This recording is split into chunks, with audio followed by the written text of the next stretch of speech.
Tu veux tout comprendre sur les profils d'images pour savoir lequel choisir? Reste jusqu'à la fin de la vidéo et les profils d'images n'auront plus de secret pour toi. La qualité de ta vidéo n'est pas au rendez-vous? C'est sûrement dû au profil d'image que tu utilises. Oh, chiotte. Mais pas de panique, je vais tout expliquer. Ne pas oublier de s'abonner en cas de souscription, recevez un chandail en laine d'une valeur de 2 tickets resto. Ok.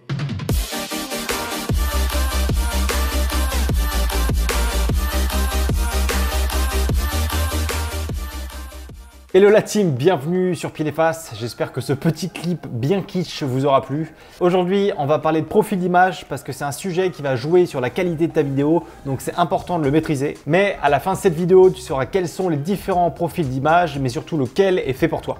Si tu sais pas ce que c'est, un profil d'image, c'est ce qui va jouer sur le contraste, la saturation et la netteté de ton image quand tu es en train de filmer. Attends, je vais t'expliquer avec un exemple qui n'a rien à voir, comme ça tu vas encore moins bien comprendre. C'est comme si tu voulais avoir une piscine chez toi. Si t'as pas envie de te prendre la tête et que tu veux juste sauter dedans comme un gros porc, tu vas chez Lidl, tu prends la première piscine gonflable, tu mets de l'eau dedans et bim, tu peux faire des grosses bombes devant ta copine qui en a rien à foutre de ta gueule, mais je m'égare. Par contre, si tu veux une piscine stylée avec tout ce que tu veux dedans, un plongeoir, un toboggan, un frigo LG LSLR 100, bref, tout ce que tu veux, ça va te prendre du temps, de l'énergie et des connaissances, mais à la fin, ça sera hyper stylé.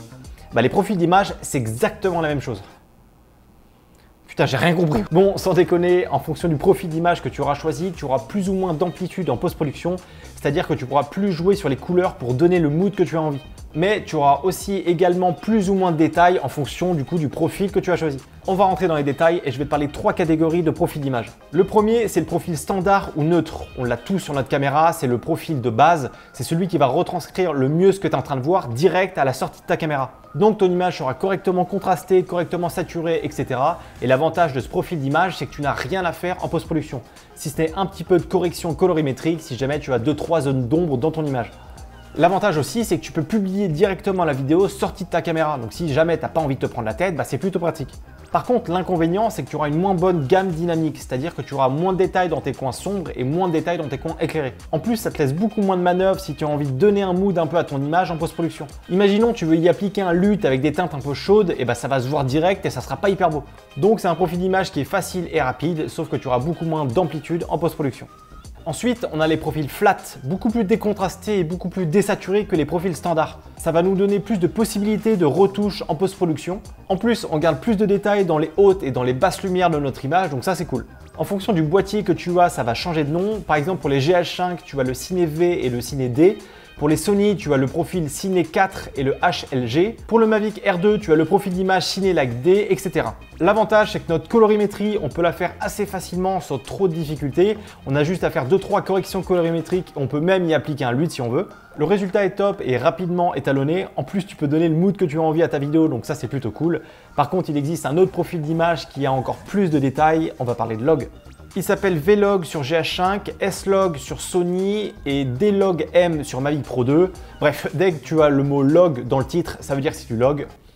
Petit moyen mémotechnique, c'est gratos, t'inquiète, vas-y, mets-toi bien. Profil très décontrasté et très désaturé.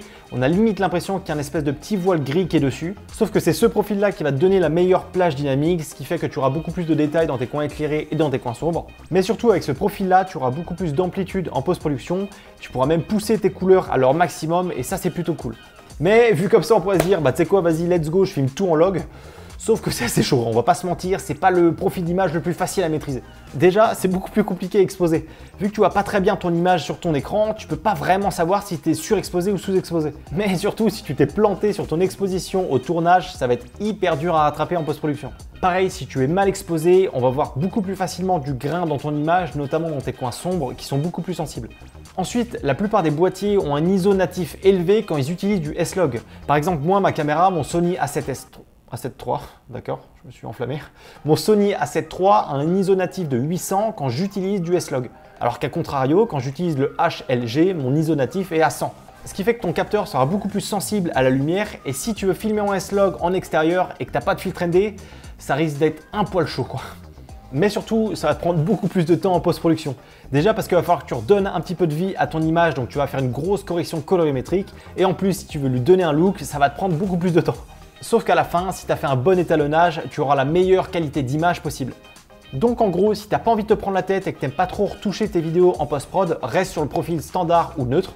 Si tu veux une meilleure qualité d'image dans tes couleurs, plus de détails dans tes hautes et basses lumières, mais surtout donner un look à tes vidéos, prends le profil d'image flat, donc HLG ou Cinelike. Et si tu aimes faire ton étalonnage en profondeur, si tu as le temps de faire de la colorimétrie en post-production et surtout de faire tes bons réglages avant de filmer, le profil log est fait pour toi. À titre perso, moi j'utilise les deux, le log et le flat. Après, je vais pas vous mentir, j'utilise quand même un peu plus les profils flat parce que ça me permet de gagner du temps en post-production, ça me permet un peu de faire ce que je veux en colorimétrie sans trop me prendre la tête, mais aussi pour être sûr de pas chier mon exposition parce que quand je suis dans le jus, j'ai pas spécialement le temps de changer mes réglages et au moins comme ça je suis tranquille. Après, pour des projets un peu plus calmes ou perso, je vais de temps en temps utiliser le S-Log si je veux pousser mes couleurs à max et surtout me laisser plus d'amplitude en post-production. Mais la plupart du temps, je vais utiliser un profil d'image flat. Sur mon Sony, ça va être le HLG2 et pour mon Mavic R2, je vais utiliser le profil d'image Cinelike D. Dites-moi en commentaire quel profil d'image vous utilisez, histoire un petit peu de comparer. En tout cas, j'espère que cette vidéo vous aura été utile. Si c'est le cas, tu sais très bien ce que je vais te dire. Si t'es pas abonné, fais-le, s'il te plaît. Non, en vrai, ça m'aidera dans mes vidéos. Je te dis à la semaine prochaine. La bise!